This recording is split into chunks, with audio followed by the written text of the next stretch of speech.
بسم اللہ الرحمن الرحیم. جناب اسپیکر، میں شکریہ ادا کرتا ہوں آپ کا کہ مجھے آپ نے بحث پہ موقع دیا، بجٹ کے اوپر بحث کے لیے. جناب اسپیکر، میں تھوڑا سا یہ بجٹ جو ہے اس کا بریف، تھوڑا سا خلاصہ، تھوڑی سی سمری بیان کرنا چاہتا ہوں.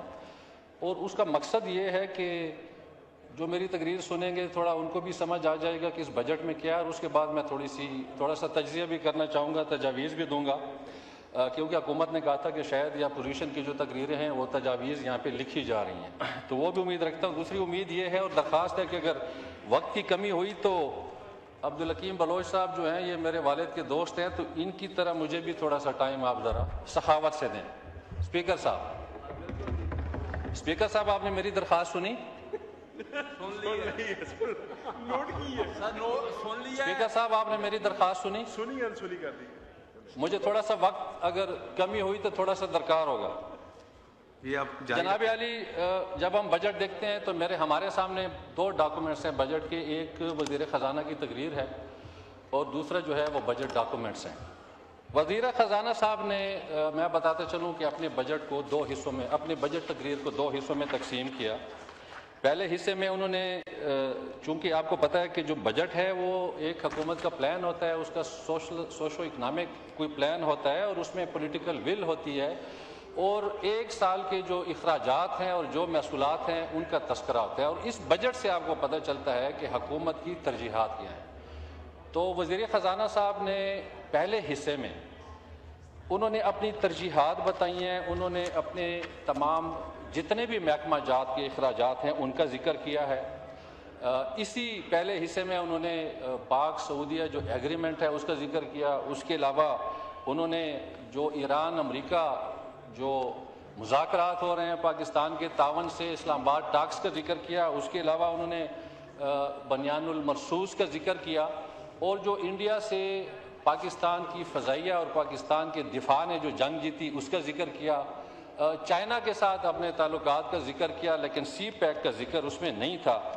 تو میرے خیال میں شاید حکومت کو بھی احساس ہے کہ جو بین الاقوامی امور ہیں، جو بین الاقوامی معاملات ہیں، ان کا ملک کے اندرونی حالات کے ساتھ بہت بڑا تعلق ہوتا ہے.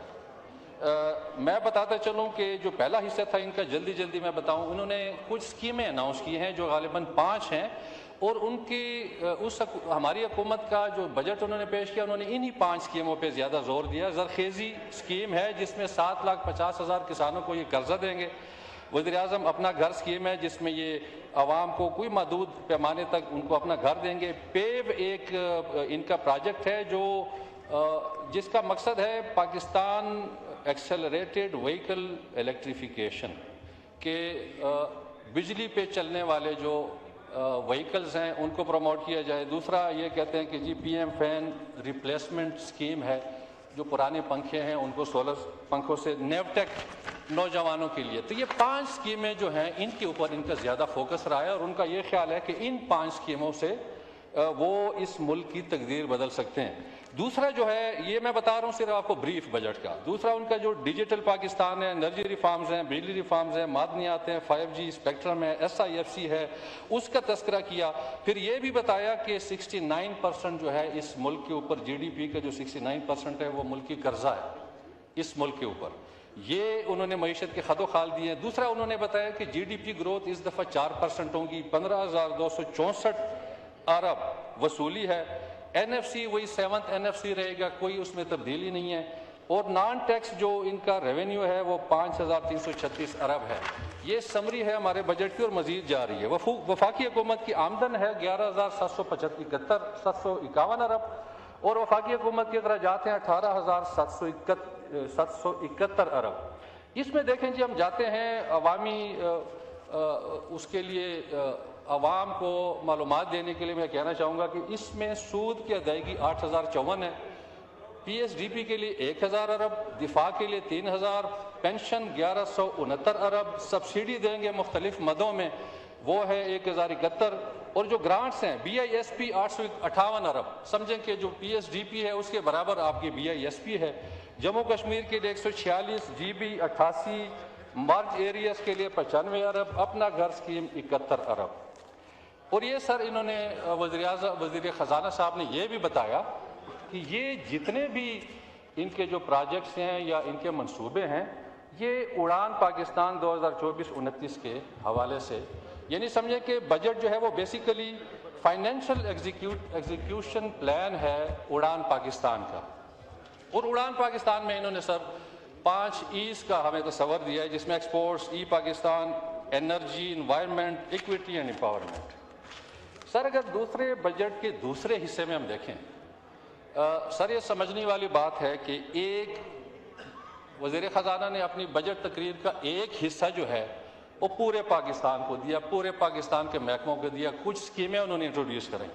اور دوسرا جس پہ وہ کافی میرے خیال میں فخر کرتے ہیں شاید، اور وہ ہے FBR کے اصلاحات. ان کی تقریر کا دوسرا سارا حصہ FBR کی اصلاحات پہ. اور FBR کی اصلاحات میں وہ کیا کر رہے ہیں؟ وہ کہتے ہیں کہ جی ہم نے ٹیکس چھوٹ دی ہے، سیلریڈ جو طبقہ ہے جو سیلری لے رہی ہے اس کے لیے انہوں نے کچھ سلیبس کا اعلان کیا ہے کہ جس میں ٹیکس کی کمی آئے گی. ٹیکس کی کمی آنے کے بعد انہوں نے کہا ہے کہ جی FBR میں کوئی نیا ماڈل ہوگا اور اس میں انفورسمنٹ ہوگی تاکہ یہ جو FBR کی اصلاحات ہیں ان کو امپلیمنٹ کیا جا سکے. اس کے لیے ایکسپورٹ ٹیکس چھوٹ ہے، IT طبقے کے لیے ٹیکس چھوٹ ہے، credit card, foreign credit card کی جو ٹرانزیکشن ہوگی اس میں ٹیکس چھوٹ ہے. ریٹیلرز کے لیے آن لائن فکس ٹیکس، جس پہ یہ کافی ان کا فوکس ہے کہ جی ہم نے 36 لاکھ ریٹیلرز جو چھوٹے تاجر ہیں، دکاندار ہیں، ان کو ٹیکس نیٹ میں لایا. اور ان کو ٹیکس نیٹ میں لانے کے لیے کیا کیا انہوں نے؟ سادہ الفاظ میں بتا دوں کہ 1 ٹائم فکس ٹیکس سسٹم ان کو انٹروڈیوس کرا رہے ہیں 36 لاکھ ریٹیلرز کے لیے. اور اس میں کیا ہوگا؟ اس میں یہ ہوگا کہ یہ جو دکاندار ہیں یہ POS مشین نہیں رکھیں گے اپنے پاس، جو کہ FBR کی ایک ضروری آئٹم ہے کہ دکاندار اور جو بھی چیزیں لوگ بیچیں گے تو POS مشین پہ اس کی انٹری ہوگی. اور کوئی روٹین آڈٹ نہیں ہوگا اس اسکیم کے تحت. اس کے علاوہ جو سالانہ سیل ہے چھوٹے دکاندار کی، وہ انہوں نے کہا کہ 1% اگر وہ سالانہ سیل کا 1% جمع کرائے گا اس کے بعد اس کو مکمل چھوٹ ہے. تو اور دوسرا ان کو ایک گرین ٹوکن دیا جائے گا. گرین ٹوکن دکھانے کے بعد جی FBR والے اس دکاندار کا آڈٹ نہیں کر سکیں گے اور نہ اس دکان میں وہ گھس سکیں گے. تو وہ دوسرا جو ہے انہوں نے سیلز ٹیکس کے 3rd شیڈول میں توسیع کی ہے. دوسرا فیس لیس سینٹر، آٹو موبائل سیکٹر میں ان کا جو اصلاحات ہیں اس پہ ان کا زور تھا. تو یہ اگر جب ہم چھوٹی سی دیکھ لیتے ہیں اور سمری دیکھتے ہیں بجٹ کی، تو اس سے اندازہ یہ ہوتا ہے کہ یہ جو بجٹ ہے یہ ایک بینکر کا بنایا ہوا بجٹ ہے. یہ بجٹ کسی اکانومسٹ کا بنایا ہوا نہیں ہے. اس میں پولیٹیکل ول نہیں ہے.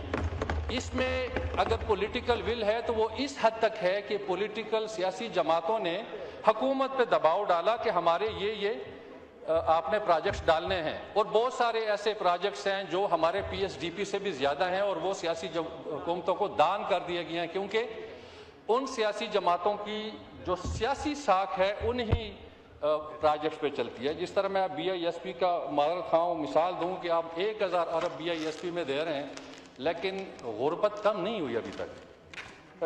میں اس حوالے سے ایک ہی جملہ کہنا چاہوں گا سر، اور وہ جملہ یہ ہے کہ سر یہ جو بجٹ ہے اس میں کوئی روڈ میپ نہیں ہے. اور جو وزیر خزانہ صاحب بار بار کہہ رہے تھے کہ اسٹرکچرل ریفارمز، اس میں اسٹرکچرل ریفارمز نہیں ہیں. اس میں فائنینسنگ پہ آپ نے ضرور زور دیا ہے لیکن اسٹرکچرل ریفارمز ہمیں کہیں نظر ہی نہیں آتے.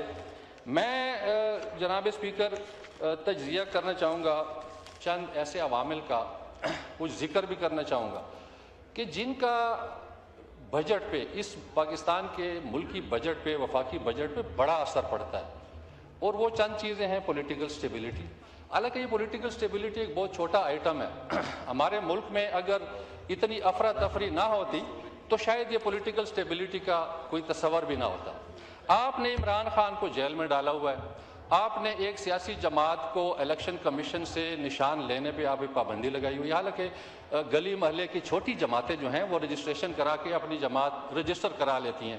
اور اس ملک کی سب سے بڑی جماعت کہ آپ نے ہمیں نشان الاٹ کرنے نہیں دیا. دوسرا، مجھے نہیں سمجھ آتی کہ ہمارے پاس کوئی ایسی کوئی کمی ہے جس کے ذریعے ہم پاکستان تحریک انصاف کو رجسٹر نہیں کرا سکتے، لیکن ہٹ دھرمی ہے اس حکومت کی، الیکشن کمیشن کی. خان صاحب صرف ملاقاتوں کو آپ ترس رہے ہیں، ملاقات آپ نہیں کرا رہے. حالانکہ آپ نے اپنے اڑان پاکستان میں کہا ہے کہ ایکویٹی اور امپاورمنٹ ہوگی. دیکھیں، جب آپ کسی سیاسی جماعت کو پلینگ لیول فیلڈ نہیں دیں گے، آپ اس کے لیڈر کو پابند سلاسل کریں گے, آپ اس کی ملاقاتوں پہ پابندیاں لگائیں گے, آپ اس کے ہیومن رائٹس جو اس کے بنیادی حقوق ہیں وہ سلب کریں گے, تو کیا ایکویٹی ہوگی اور کیا امپاورمنٹ ہوگی. میں بتانا چاہتا ہوں کہ اس کے علاوہ 10 منٹ ہو گئے جی سر, 25 منٹ عبدالحکیم صاحب والے بھی دے دیں سر. نہیں, اگر آپ یہ کیلکولیٹ کرنا چاہیں تو اپوزیشن کا پورا ٹائم کیلکولیٹ کر لیتے ہیں. نہیں سر, کیلکولیٹ نہ کریں. میری درخواست سر, میں نے درخواست آپ کو تقریر سب سے پہلے کی سر, وائنڈ اپ نہ کروائیں. میرا ابھی بہت سارے پوائنٹس رہتے ہیں, اگر آپ کی مہربانی ہو. دیکھیں سر, جو مین جو انگریڈینٹس ہیں, جو فیکٹرز ہیں جو بجٹ کو متاثر کرتے ہیں, وہ زراعت ہے, وہ کلائمیٹ چینج ہے, وہ پاپولیشن گروتھ ہے, وہ انرجی اینڈ پاور ہے, وہ لا اینڈ آرڈر ہے. اور میں ان پہ تھوڑا سا جو ہے, میں پہلے زراعت پہ آتا ہوں. زراعت دیکھیں, پاکستان کی معیشت کی بیک بون کہلائی جاتی ہے. 70% وہ آپ کو ایکسپورٹس, روزگار اور جو جنسی پیداوار ہے, گندم, کاٹن, دوسری چیزیں, گنا وغیرہ, یہ زراعت سے آپ کو میسر ہوتے ہیں. اور جب آپ اپنی ضروریات پوری کرتے ہیں تو اس کے بعد ایکسپورٹ بھی. اور کہتے ہیں کہ زراعت جو ہے وہ آپ کی روزگار کا بھی بہت سارا حصہ کنٹرول کر لیتا ہے. اب مجھے بتائیں, جو بجٹ میں نے آپ کے سامنے جو سمری جو پیش کی, اس میں زراعت کے لیے آپ نے کیا رکھا؟ آپ نے سیڈ کی, آپ نے فرٹیلائزرز کی, آپ نے جو بیج ہے, جو جس وقت وہ گندم یا چنا یا گنا اگاتا ہے اس کے بیج کو آپ نے کنٹرول کیا, آپ نے وہ سبسڈی دی. دیکھیں, زرخیز اسکیم کا آپ ذکر نہ کریں, وہ آپ کسانوں کو قرضے دے رہے ہیں. کیا قرضے دینے سے معیشت بہتر ہوتی ہے؟ قرضے دینے سے تو اس بیچارے آپ مزید قرضوں میں پھنس جائے گا. آپ ریلیف دیں, آپ ان کو ان کی جو سیڈ پروڈکٹیوٹی ہے اس میں ریلیف دیں, آپ ان کو ان انٹرپٹڈ پاور سپلائی دیں, آپ ان کے لیے ایسے, آپ 117 بلین آپ نے رکھے ہیں اور آپ کہیں گے زرعی انقلاب. دیکھیں, جب زراعت 70% آپ کی معیشت کی ایک بیک بون ہے, آپ اس کو توجہ نہیں دیں گے تو دیکھیں یہ ٹیکسوں کی چھوٹ سے آپ بجٹ کو جو ہے کوئی بہترین ثابت نہیں کر سکتے. دوسرا جو سب سے بڑا مسئلہ ہے سر, وہ یہ ہے کہ آپ ڈیزل اور پیٹرول مہنگا ہے, بیج, دوائیاں, زرعی ادویات مہنگی ہیں, تو کسان کو جب آپ یہ ریلیف نہیں دیں گے نہیں کام کر سکتا. دوسرا جو سب سے بڑا مسئلہ اور ہے وہ یہ ہے سر کہ دیکھیں, ہمارے کے پی کے میں ساؤتھ جو ایریا ہے, جس کو لی خان ڈویژن بھی کہیں یا ساؤتھ ریجن کہیں, وہاں پہ سر دیکھیں اس کو فوڈ باسکٹ کہا جاتا ہے, لیکن وہ اس صورت میں کہ آپ C R B C lift canal بنائیں. وفاق نے C R B C lift canal کو بالکل اگنور کیا ہوا ہے. اب اگر یہ C R B C lift canal, آپ کو پتہ ہے کہ 3 لاکھ ایکڑ زمین یہ سیراب کرے گی, تو یہ کسانوں کو کتنا فائدہ ہوگا, ایکسپورٹ کو کتنا فائدہ ہوگا, اور آپ کی جو بجٹ, جو آپ کی معیشت ہے اس کو کتنا مضبوط کرے گی. دیکھیں جی, کلائمیٹ چینج ہے. آخری بات کریں پلیز سر, آخری نہیں, 2 منٹ مجھے دے دیں سر, آخری 2 منٹ دے دیں, میں فائنل کرتا ہوں آپ کو. دیکھیں, موسمیاتی تبدیلی جو ہے وہ heat wave, floods, uncertain rains, drought, glacier melting.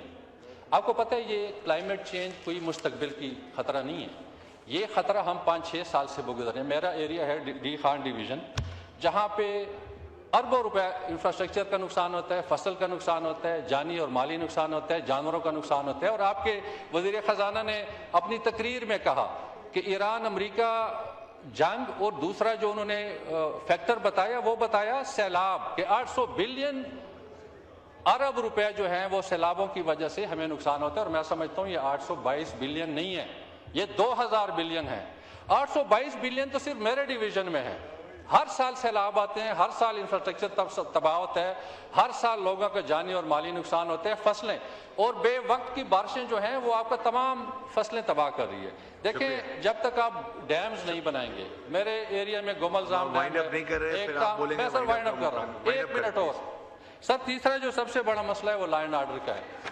Sir, law and order جو ہے وہ اس ملک کا سب سے ہی بڑا مسئلہ ہے. اس میں کوئی شک نہیں ہے کہ ہمارے ملک کی دفاع نے ہمیں کافی بہترین رزلٹ دیے ہیں. ہم نے اگر دفاع کا خرچہ بڑھایا وقتاً فوقتاً تو دفاع نے کچھ کر کے بھی دکھایا, لیکن ہماری سیاسی جماعتیں کیا کر رہی ہیں؟ ہماری سیاسی جماعتیں کچھ نہیں کر رہی. شکریہ.